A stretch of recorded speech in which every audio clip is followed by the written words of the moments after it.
Australia's public affairs channel.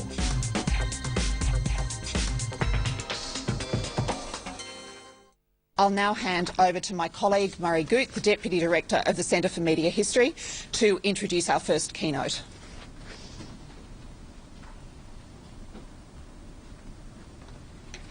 Thanks, Bridget. It's my honour and pleasure to introduce our opening keynote, Paul Kelly. Paul is universally recognised as one of the great figures of post-war Australian journalism and one of the most influential.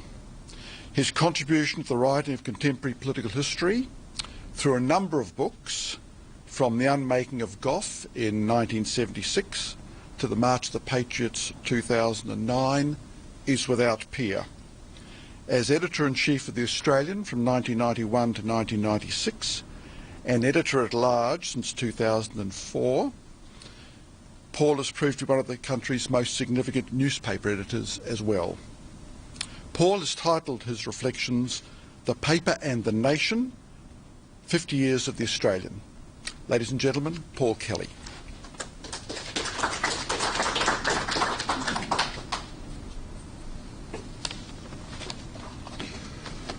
Well, thank you much, Murray, for that kind introduction.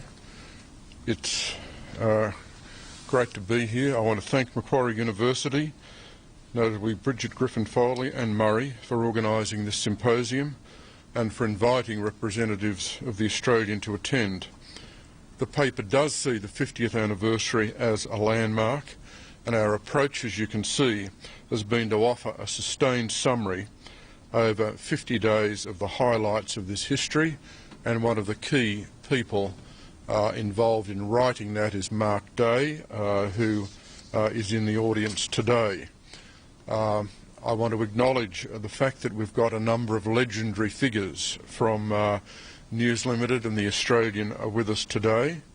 My own comments over the next half hour are going to be somewhat selective. Obviously, covering 50 years of history, one's got to be highly selective, and I'll leave some time for questions at the end of that. The idea of a national newspaper was a Murdoch family dream given life by Rupert Murdoch. When I interviewed Rupert in Los Angeles 2 months ago, he's told me that his father, the journalist and proprietor Keith Murdoch, had long cultivated this ambition. Calling it a family aspiration, Rupert said that when he was a teenager, he could recall his father talking about the idea of a national paper. The Murdochs, of course, were a newspaper family. Rupert had the industry in his blood and in his head.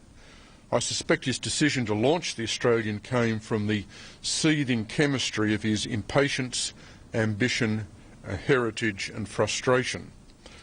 Rupert Murdoch was aged 33 at the time, a young man determined to change things and leave his mark. But he didn't just launch the Australian in July 1964, he has supported it for the next 50 years, through thick and thin, good times and bad times, and that's probably equally important.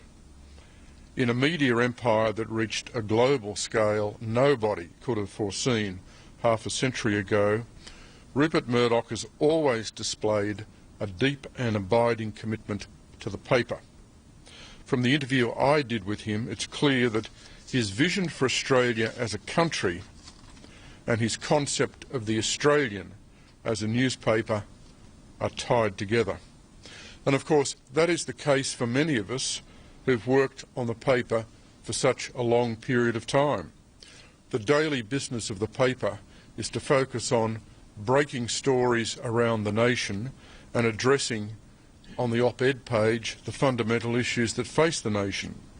So it's hardly surprising that so much of our working life has involved an integration of our views about Australia on the one hand, tied in on the other hand to the development of the Australian as the national paper.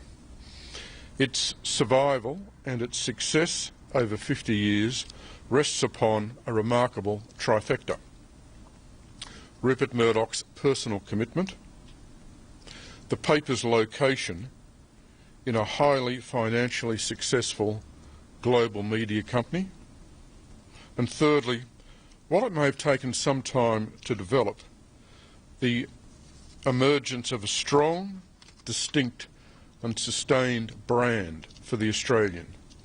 The Australian has a powerful sense of its own identity, where it sits into the marketplace and what it stands for. This is embedded in the editorial culture of the paper and backed by the corporate culture.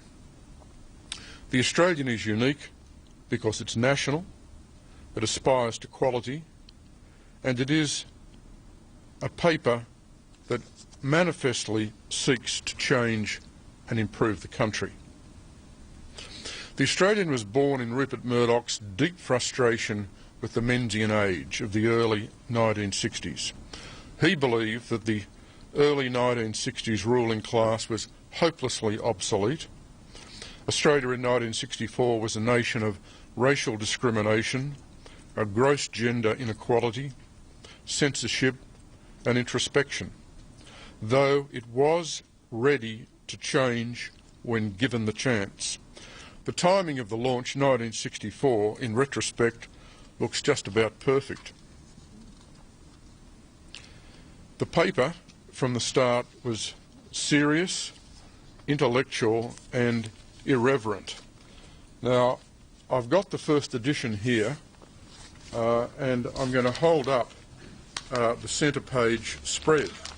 That is the editorial page, the cartoon, the main features, and then the opposite page, what we'd call today the op-ed page, which is more like a feature page. And I can appreciate that everyone can't see this, so I'll just run through what the articles are. We've got a Bruce Petty cartoon at the top of the editorial page next to the first editorial, and the theme of the first editorial is facing the challenge of adulthood.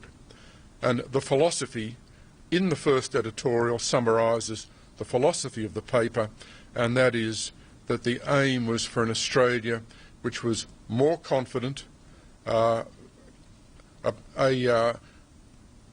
country instilled with a greater sense of self-esteem and more successful, a more ambitious country. Now, the pieces on this page deal with Barry Goldwater emerging from the Republican Convention of 1964 by Chalmers M. Roberts, a piece by Brian Johns on the External Affairs Department. On the right-hand page, we've got the Australian's art critic, Elwyn Lynn, writing about William Dobell. Beneath that, we have a book review on Britain and India, and then a piece on the education system in Victoria. Now, the point about these pieces is they are quite eclectic, but they indicate a paper that is intellectual, that's serious, and that wants to probe new boundaries. And as I said, that's what the Australian was. It also, I think, had a sense of irreverence about it, particularly coming from the cartoons. It was, in its time, a radical paper and generated a sense of excitement. It offered opportunities for journalists. It featured bylines. A lot of papers in those days didn't feature bylines, and so there was a sense of excitement in the journalistic community about a new product and opportunities in this new product. I think it is fair to say that the paper changed the industry. It changed the way we thought about newspapers. I know very well some of the great figures from the Fairfax Company over the last 50 years, and they are in no doubt that the launch of the Australian was something that had a profound impact on the Fairfax Company and the way the Fairfax Company approached newspapers. Australia in those days was a very provincial society, a very state-based society. It's easy to forget now, at this stage in 2014, just what the country was like 50 years ago. But the sense of states and state capitals dominating was very strong. The West, North Queensland, could have well been other countries. The sense of national cohesion, which we see today, simply didn't exist back in those times. And in that sense, of course, the Australian was very, very important in starting a new conversation. The paper began a new conversation about national issues. And right from the start, it was interested in covering technology, aviation, rural and farm issues, mining, higher education, manufacturing, the economy, and national politics. And this was a fairly comprehensive way to set a new national agenda. Another feature to make about the paper was its interest in foreign news. Right from the start, the Australian was an outward-looking paper, very interested in Australia's relations with the outside world, very interested in foreign policy, trade, external economic relations. So I think in this sense, the paper changed the industry, not just in terms of appearance, but also in terms of content. But as far as I'm concerned, looking back, I think the impulse that really seeded the Australian was the commitment to change the country. This remains, I believe, at the beating heart of the paper. I think it always has been. It's the key to the paper's character and the passions that the paper has always aroused. Very few people feel neutral about the Australian. It's not the sort of paper that inspires neutrality. It's the sort of paper that inspires very firm views, either for the paper or against the paper, or for the paper on some issues and against the paper on other issues. So let me offer a brief overview with reference to politics of how the Australian has interpreted its mission over half a century. I was at university from 1965 to 1968. I started reading the Australian in early 1966 and I've never stopped. And I remember the paper very, very clearly in those years of 1966 and 1967 when I was a student. And the paper was riding a wave of change.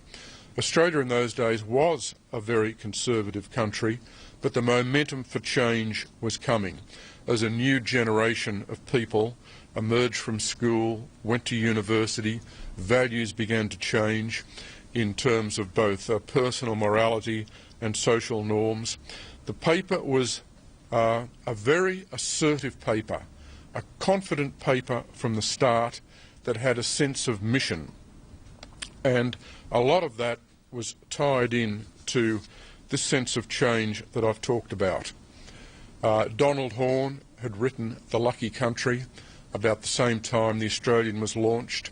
A little bit later we had the ABC launching the current affairs program, This Day Tonight, now the 7:30 report, and above all we had the Vietnam War.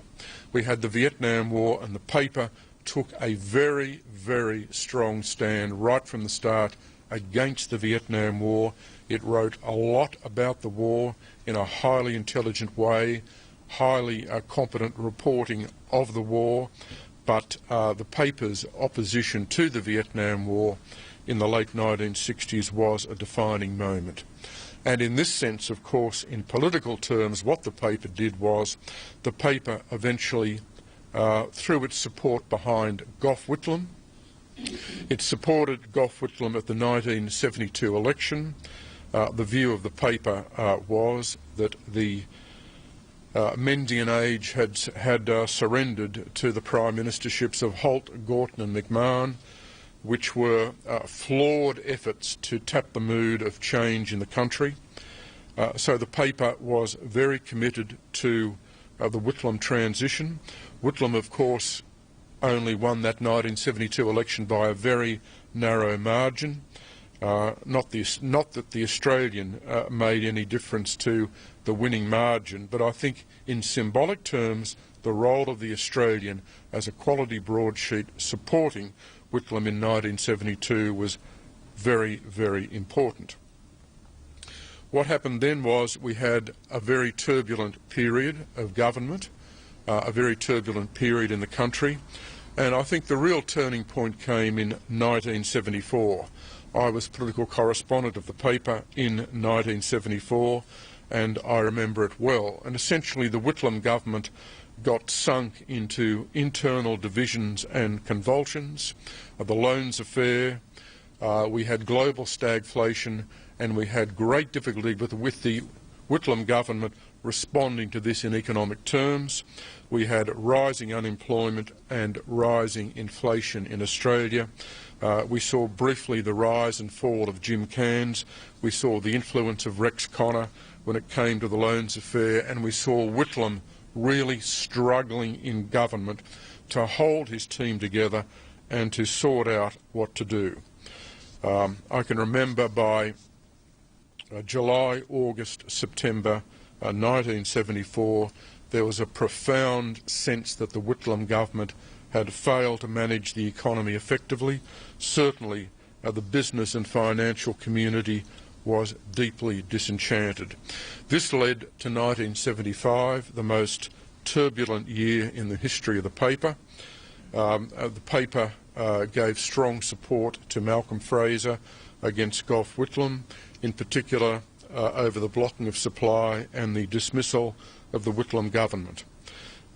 This was a very contentious period on the paper internally, and the paper paid a price for the change in its political alignment over that period of 18 months. I discussed this with Rupert when I interviewed him in Los Angeles a couple of months ago. The circulation fell substantially, and he talked about that and talked about the harm that was done to the paper. And of course we did have a strike by the journalists in the 1975 election campaign. What essentially happened, however, is that the country changed. The country changed, and there was a recognition that there had to be a new and tougher approach to public policy, and as the country changed, the paper changed with it. And I think at this point in time the identity of the paper, essentially as a paper of the centre-right, became pretty much established, and the values which the Australian stands for today were given clearer and firmer definition. This was a tough world in the 1970s. We had an intensified struggle in terms of the Cold War. We had very intense global economic problems. The priority of the paper was that we had to develop a successful competitive economy that could compete in the global marketplace. There was a very substantial reaction against Whitlam. There was a feeling on the paper that we had to commit to smaller government, lower taxation and a more competitive economic structure. And essentially this was the movement of the country. This was the direction the Fraser government began to move in, and of course eventually it was the direction that the Labor Party moved in. The paper supported the Fraser government for quite some time. I personally think for far too long. Over time, however, the paper did emerge as a critic of Malcolm Fraser, and in some respects quite a strong critic. It felt that Fraser had been given a great opportunity. He'd won these two landslide elections in 1975 and 1977, but he hadn't used these opportunities, that he'd squandered them. The paper was an intellectual paper in its support for a more free market agenda, and populist in its appeal for a tax revolution. It was also deeply suspicious of muscle flexing on the part of the industrial movement. What happened in the 1980s, particularly with the arrival of Margaret Thatcher in the United Kingdom and Ronald Reagan as United States President, was that the paper was influenced in turn by these global events, and the more assertive support for free market policies in certain respects coming from both Britain and the United States. The paper in the 1980s was both a periodic supporter and critic of the Hawke-Keating period. It agitated for economic change and economic reform. It backed much of the Hawke-Keating agenda. It was highly suspicious of the accord with the union movement, and it wanted Hawke and Keating to go further. In 1996, the paper's hopes were invested in John Howard, and I think it probably gave the Howard government, over time, more sustained support than it gave to any other government, though of course it had memorable critiques of Howard. Witness the Australian wheat board scandal, the Mohammed Hanif affair, and as time advanced under the leadership of the paper, in particular the leadership of Chris Mitchell, the paper did become much more critical of the Howard government. The Australian had been long dissatisfied since 1996 with the leadership and direction of the Labor Party. We felt that Labor in opposition, after the defeat of Keating over a long period of time, had failed to reform and failed to really address the defects that had been exposed during its period of government. However, the paper became enthusiastic eventually with the Labor Party in 2006 with the election of Kevin Rudd as Labor leader. And in today's paper, there's a fascinating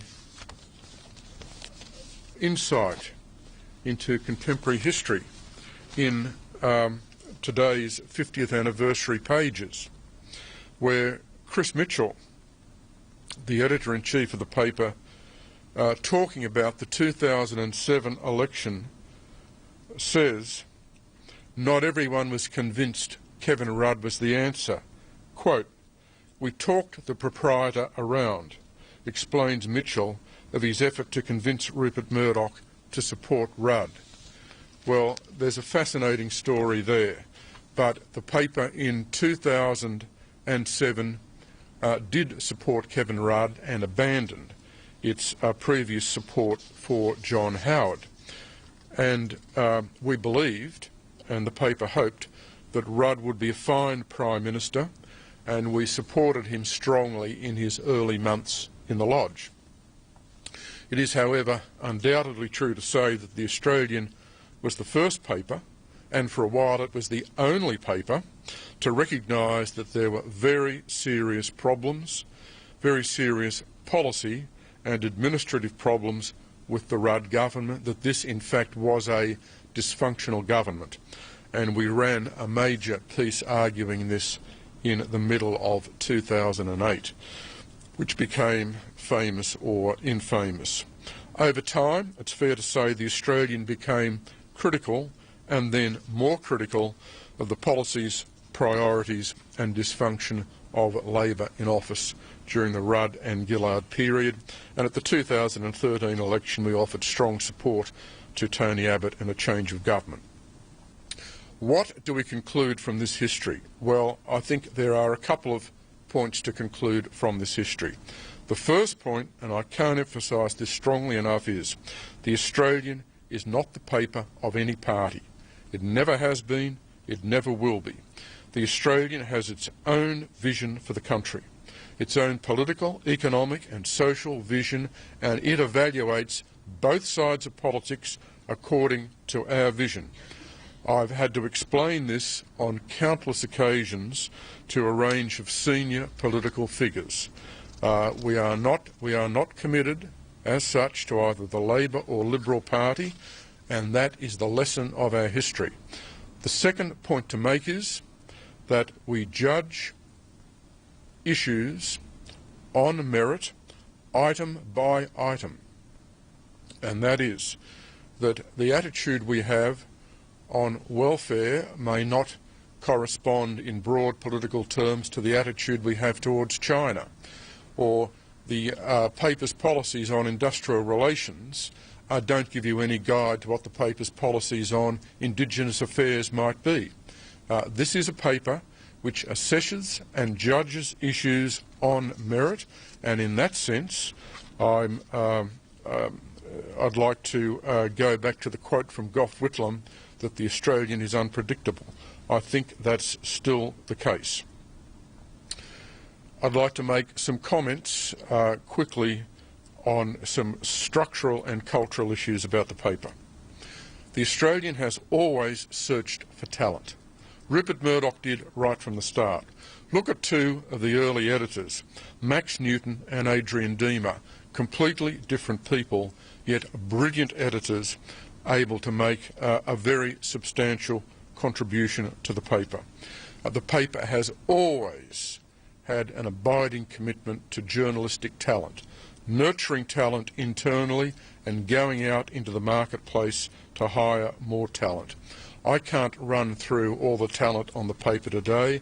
I would just highlight the investigations done by Hedley Thomas, the writing of Nicholas Rothwell, and the flamboyant intelligence of Greg Sheridan. The Australian, in the first part of its history, had a reputation for turbulence, a well-earned reputation for turbulence, and we shouldn't be surprised by that. Newspapers, particularly new newspapers, find their identity through change and adaptation, and there's no doubt at all that there was very considerable turbulence on the paper in the first couple of decades. But the interesting thing is, you look at the Australian over the last 30 years, it's had only 4 editors-in-chief in 30 years. Les Hollings, myself, David Armstrong and Chris Mitchell. And in relation to myself, David Armstrong and Chris Mitchell, that's 3 editors-in-chief in about the last 22 years. This is an extraordinary degree of stability and continuity, and I think it's reinforced by the fact that David, myself and Chris have had a shared background. We've known one another for a very long period of time. I met David Armstrong on my first day as a journalist, and I've been dealing very closely with Chris Mitchell since the late 1980s when he took over the backbench of the Australian. So I think this sense of continuity has been very, very important in really developing a lot of the values of the paper. So what are the values of the paper and what's it stand for? Well, I think they're fairly clear. The paper stands for a competitive, market-based, successful economy. We think there's no future for the country in having a heavily government-controlled and regulated economy. I argued this in my book, The End of Certainty, which came out in the early 1990s, and it's certainly been a deep commitment of the paper. Whenever we see a revival of regulation or protectionism, we are on guard about this. We are concerned about the re-regulation of the industrial system in recent years. We believe passionately that a successful economy and a healthy society go together. They reinforce one another. We are very committed to Australia having an outgoing commitment to engaging with the world, particularly Asia, particularly China, a really long-standing theme of the paper, as is our deep commitment to the alliance with the United States. One of the profound passions of the paper is that it believes in a big Australia. We are open about it, we've campaigned for it, we believe in a strong, legally based immigration program. This is one of the really powerful themes of the paper over many decades. On Indigenous issues in recent decades, the paper, I think, has taken some landmark positions. We've been very committed to moving away from what we feel was the commitment to progressive and unsuccessful policies in Indigenous affairs. We've worked with a number of Indigenous leaders, in particular Noel Pearson, to try to change the agenda and put a much greater emphasis on individual responsibility. When it comes to education, we've been committed not just to higher education, but at the school level, looking very much at standards, how we improve the quality of school education. And finally, I should mention our commitment to Australian history, and in particular our commitment to war commemoration. I think one of the features of the paper for a long period of time is honouring those Australians and their families, those Australians who've served abroad in various conflicts over the years, doing specials and providing lists of the diggers who fought in those wars. I think that when one looks back, we look back not just with a sense of satisfaction, we look back with a sense of humility. One of the points Rupert made to me when I spoke to him in Los Angeles was he said, well, we've made mistakes. We've tried to recognise the mistakes we've made and do something about it. Finally, I might just say something about the internal operations of the paper. The responsibility of the editor-in-chief of the paper, of course, is to deal with Rupert as chairman and deal with the chief executive in Australia. And the culture of the company is that they expect editors-in-chief to operate as strong editors. Editors-in-chief are given a lot of scope to interpret the paper's mission. And certainly if you look at the history of the paper, each editor-in-chief has done that. Each editor-in-chief has put his own stamp, his own brand on interpreting the paper's mission. That's what's expected by the company. It's what's expected by Rupert Murdoch. And in that sense, of course, the editors and the style of the paper tends to be aggressive disclosure, a balanced and fair reporting and probing of the intellectual issues that concern the paper. Speaking for myself as editor-in-chief, when I became editor-in-chief with the chief executive, Ken Cowley, we went to Los Angeles and had a couple of days with Rupert, and the purpose of that meeting was to discuss frankly with Rupert what the paper would stand for under my period as editor-in-chief. We had several hours of discussion. We went through virtually the entire waterfront, the entire public policy spectrum of issues.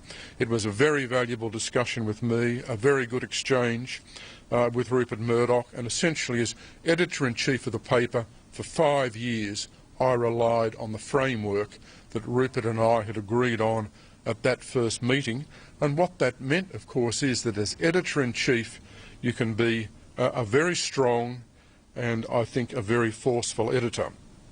And some of the things I did as editor-in-chief, and I was editor-in-chief when Paul Keating was Prime Minister, we campaigned for the Republic, a campaign that David Armstrong as editor-in-chief followed up very aggressively. We supported Eddie Mabo as the Australian of the Year and the Mabo judgment. And in particular, we gave very strong support to Keating's initiatives with Indonesia and in a broader sense his engagement with Asia. I think the way we treated the Keating Prime Ministership was we gave strong support for Keating on a range of issues and strong criticism of Keating on another bank of issues. I'm going to close off my remarks there, and I'm very happy to take questions. Thank you.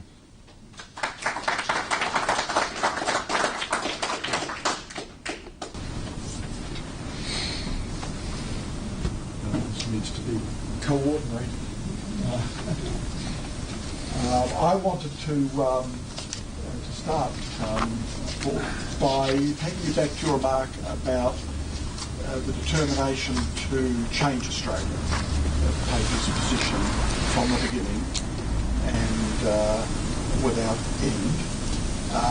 Are there three things that you can identify that you would say the Australian can bear at least some responsibility for these changes? I imagine they'll be in the political sphere, but they may be somewhere else.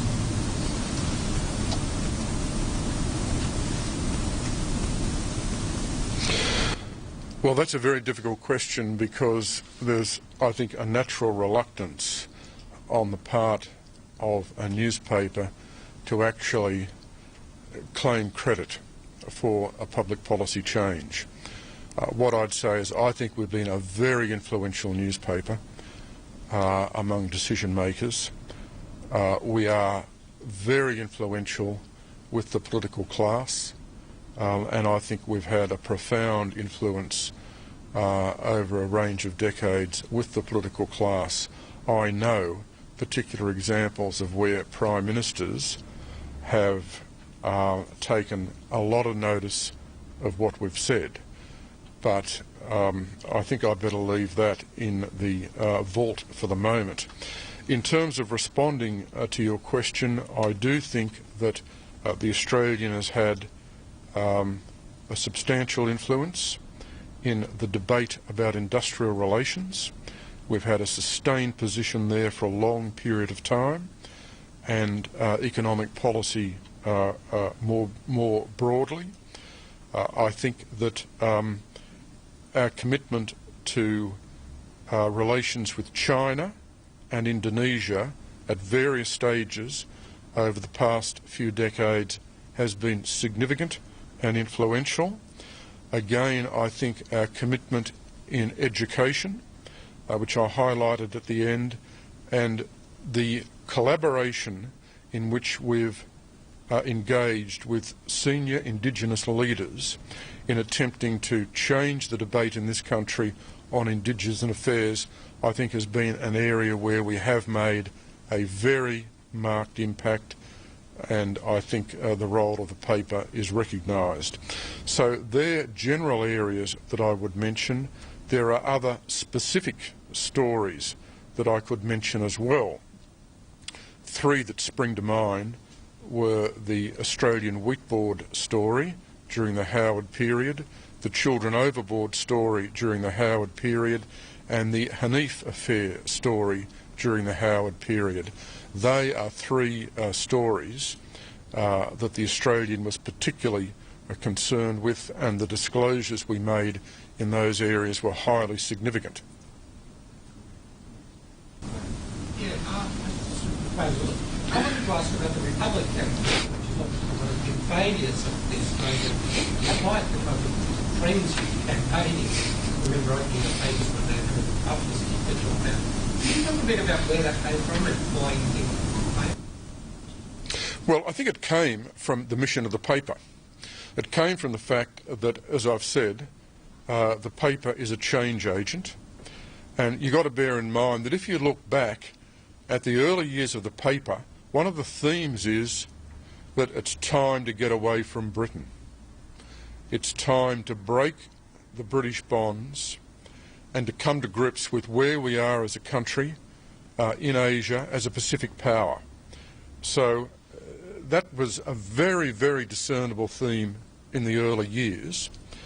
And when Paul Keating was clearly moving to put the Republic on the agenda, and when it became clear that we actually had a Prime Minister who wanted to make the break and make the transition from constitutional monarchy to republic, we decided as a paper that we would commit to this project, and we did, and you're right, we committed in a very substantial way.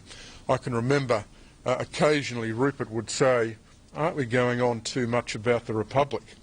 It was a commitment, and it sprang from, again, the nature of the paper, making judgments all the time about what are the opportunities for change in the country. And there's no doubt that we thought this was an opportunity. We were never completely convinced that the Republic would get up. We were, if you look at the analysis we made, we were pretty alert to all the problems, all the problems of the constitutional change, but nonetheless we are committed to that, and as you say, the electorate voted against that, and no doubt it will come back onto the agenda at some stage in the future, and when it does, no doubt the editors of the Australian at that time will support it again.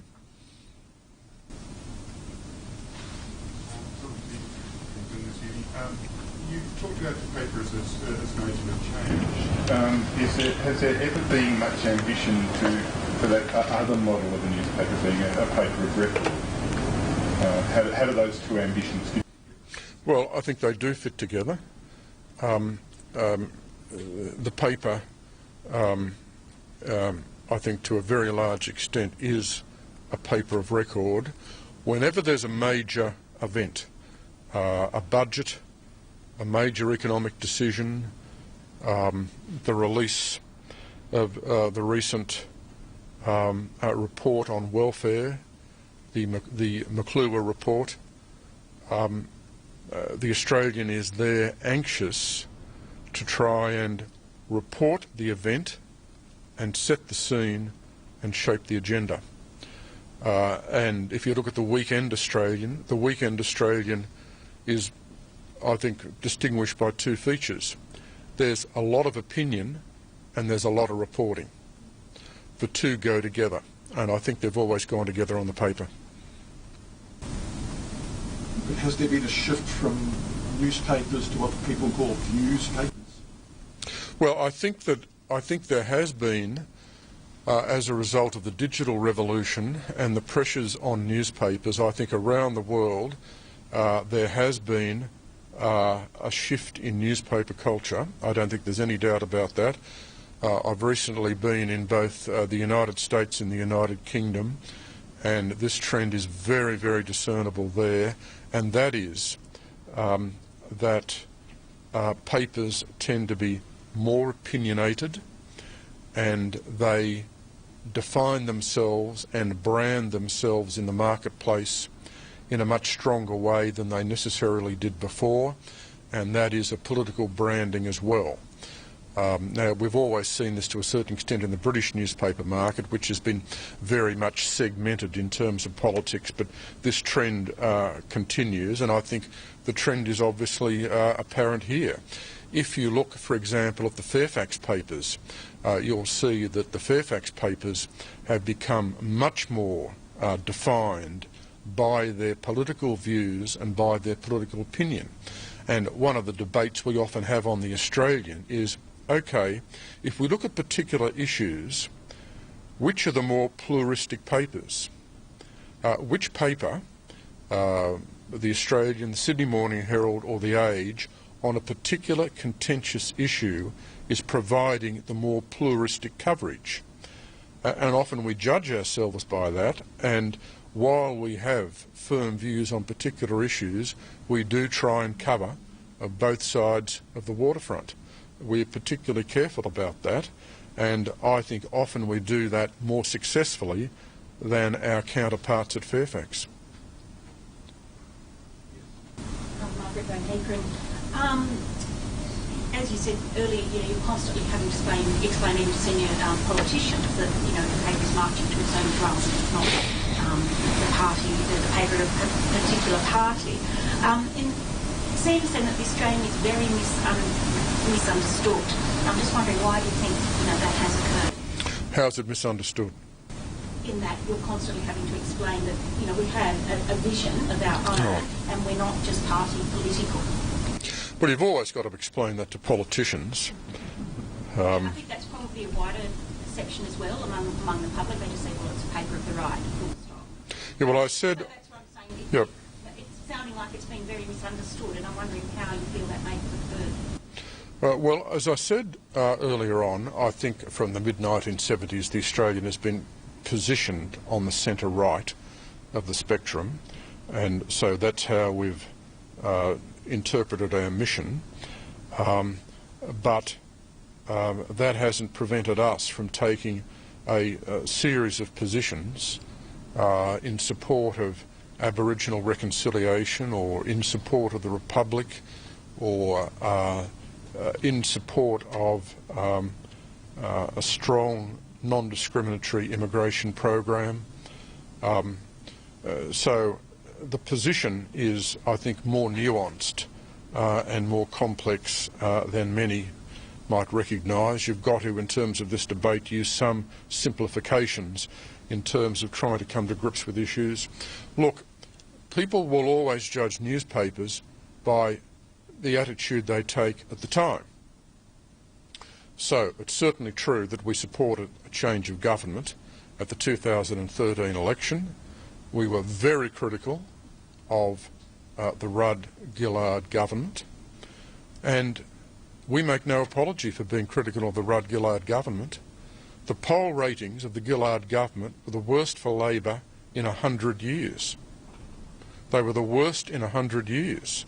So it would hardly be surprising that a paper like The Australian might find a lot to criticise in the former Labor government. Certainly I think now, in 2014, there would be a number of people criticising the paper because we tend to be somewhat supportive of the Abbott government. But we're not committed to the Abbott government because it's the Abbott government. We will support the Abbott government if we think the Abbott government is introducing the appropriate policies for the country.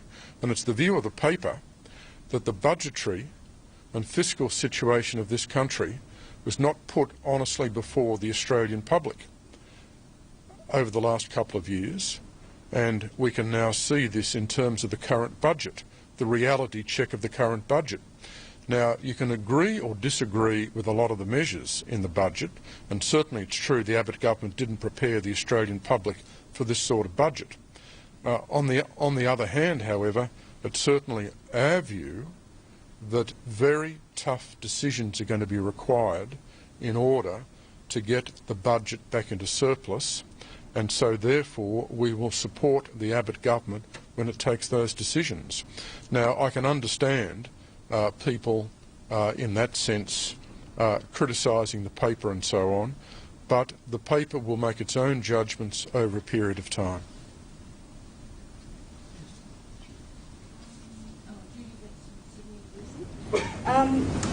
I'd just like to ask, is there a policy, does the paper have a policy for responding to its critics? Because it seems at times to be remarkably thin-skinned.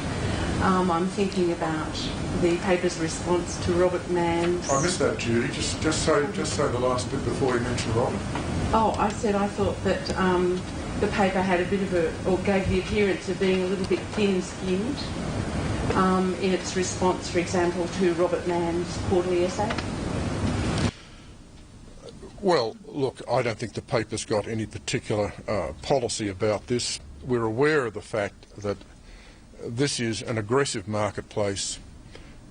These media organisations are competing against one another, and so we are alert to that and we operate within that environment. In relation to Robert Mann, Robert Mann's critique of the paper was intellectually flawed and I think based on a lot of ignorance of the industry and of how newspapers function. And I think the paper did the right thing rather than ignoring Robert Mann, actually addressing the critique he made. I wrote a large piece in the paper critiquing Robert Mann's essay. I read the essay. I felt that the essay was flawed intellectually, flawed morally, and had a misconceived view of the role of journalism, and I thought it was best for us to put that on the public record.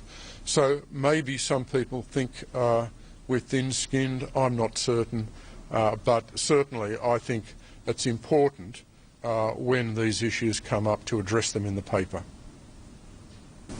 Yes.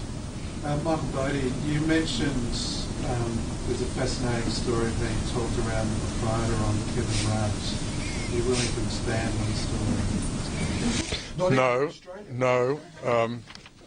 I noticed, but when I read the paper this morning and aware of the fact that I was having to comment today, I just thought it was worthwhile highlighting Chris's comment about the position the paper took in the run-up to the 2007 election. David Armstrong, what was the proprietor's response? And he's been talked around supporting the Labour students were the worst for 100 years. You can imagine. So it's a question here of, hey, where is the real political brain in this organisation?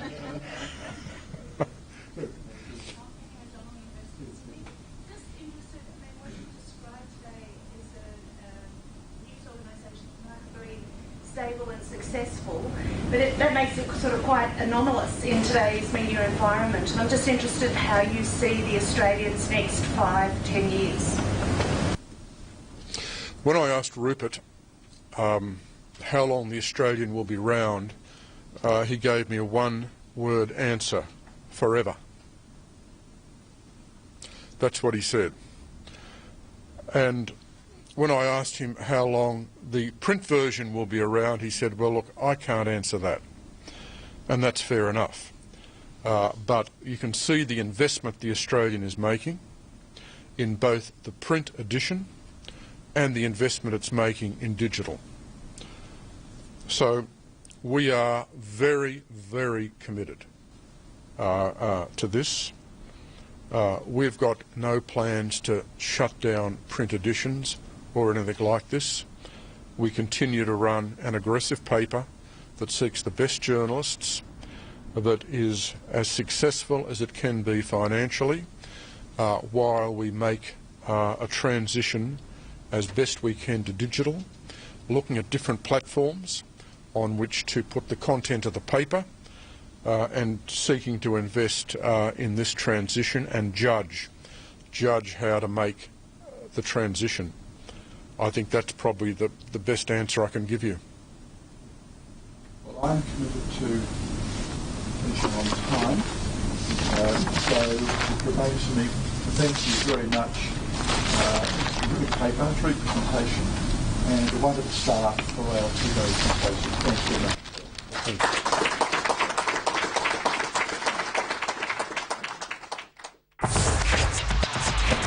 you. Discussion, debate, democracy.